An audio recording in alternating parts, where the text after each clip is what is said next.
Baik teman-teman sekalian, kali ini kita akan belajar tentang reproduksi vegetatif atau reproduksi aseksual pada tumbuhan Angiospermae atau tumbuhan berbiji tertutup. Namun sebelum kita mulai belajar, jangan lupa subscribe dan like channel ini. Oke?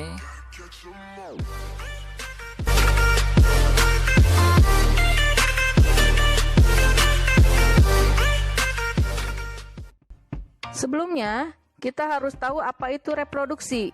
Reproduksi artinya memperbanyak diri atau dalam bahasa keseharian disebut dengan menghasilkan keturunan. Sedangkan reproduksi vegetatif atau reproduksi aseksual adalah cara menghasilkan keturunan tanpa melakukan fertilisasi atau perkawinan. Jadi hanya melibatkan satu induk saja, dengan sifat anak yang dihasilkan sama dengan induknya. Beberapa tumbuhan berkembang biak vegetatif tanpa bantuan manusia atau Apa itu reproduksi vegetatif? Reproduksi vegetatif atau juga disebut reproduksi aseksual karena tumbuhan dapat menghasilkan individu baru tanpa melibatkan proses fertilisasi atau peleburan antara sel jantan dan sel betina. Berikut contoh-contoh reproduksi vegetatif. dan kunyit. Kedua, stolon. Stolon adalah batang yang menjalar di atas tanah. Contoh stroberi. Jika batang berkuncup menyentuh tanah, maka akan tumbuh menjadi tumbuhan baru atau dapat juga dibantu oleh manusia seperti terlihat pada tayangan. Tumbuhan lain yang berkembang biak dengan stolon misalnya teki dan pegagan atau antanan. Bawang berkembang biak dengan umbi lapis, ditandai dengan adanya siung atau anak umbi lapis yang akan menjadi individu baru. Contoh tumbuhan lain yang berkembang biak dengan umbi lapis adalah bakung dan tulip. Keempat adalah umbi batang. Ketika kalian melihat kentang, terdapat banyak mata tunas. Jika salah satu mata tunas kita tanam, akan tumbuh menjadi individu baru. Begitupun dengan umbi jalar. Kentang dan umbi jalar berkembang biak dengan umbi batang, yaitu batang yang menggelembung di tanah yang berisi cadangan makanan. Kemudian wortel. Wortel adalah tumbuhan yang berkembang biak dengan umbi akar. Umbi akar adalah akar yang tumbuh membesar karena berisi cadangan makanan. Berbeda dengan umbi batang ya, umbi akar tidak mempunyai mata tunas pada umbinya. Contoh lain umbi akar adalah bit dan lobak.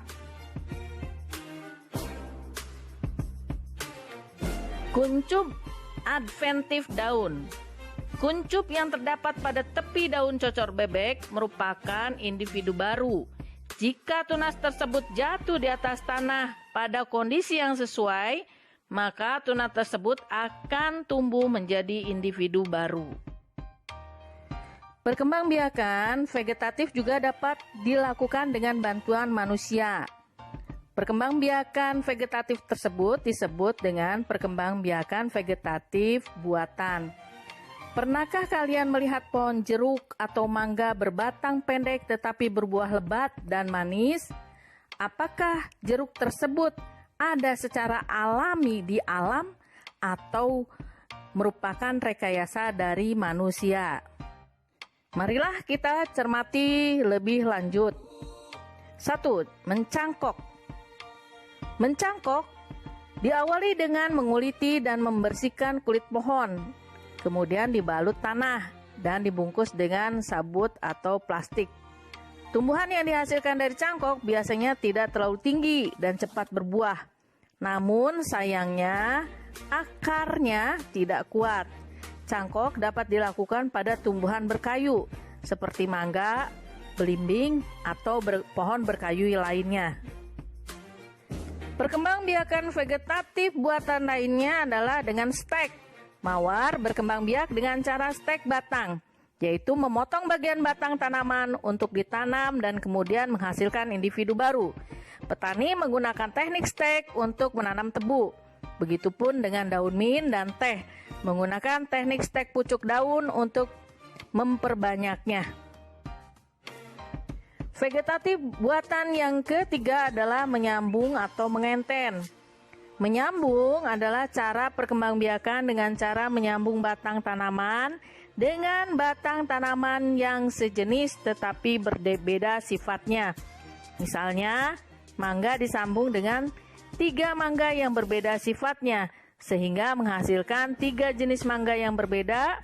Begitupun dengan tanaman bougainville yang sering disambung hingga menghasilkan bunga yang beraneka warna.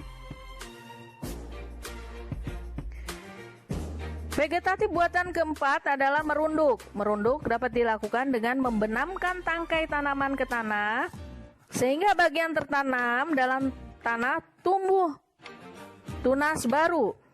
Kemudian tunas baru itu dapat dipisahkan dari induknya. Merunduk dapat dilakukan pada tanaman yang memiliki cabang batang yang panjang dan lentur, misalnya bunga alamanda, melati, dan sirih. Perkembangbiakan vegetatif kelima adalah menempel atau okulasi. Okulasi dilakukan dengan menempelkan mata tunas yang ada pada kulit tanaman pada batang tanaman lain yang masih satu jenis. Pohon jeruk batang kuat berbuah masam ditempel dengan jeruk batang tidak kuat berbuah manis, maka akan dihasilkan pohon jeruk yang masih muda menghasilkan buah banyak dan rasa manis. Teknik okulasi dapat dilakukan pada tanaman lain seperti mangga dan lain-lain. Kesimpulannya adalah tumbuhan dapat berkembang biak dengan menggunakan bagian tumbuhan seperti akar, batang, ataupun daun. Cara perkembangbiakan seperti ini disebut dengan perkembangbiakan secara vegetatif.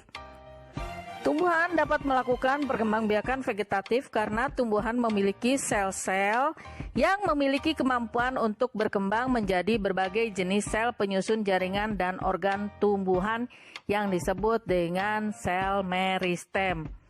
Keturunan yang dihasilkan dari perkembangbiakan vegetatif memiliki sifat atau karakter yang sama dengan induknya.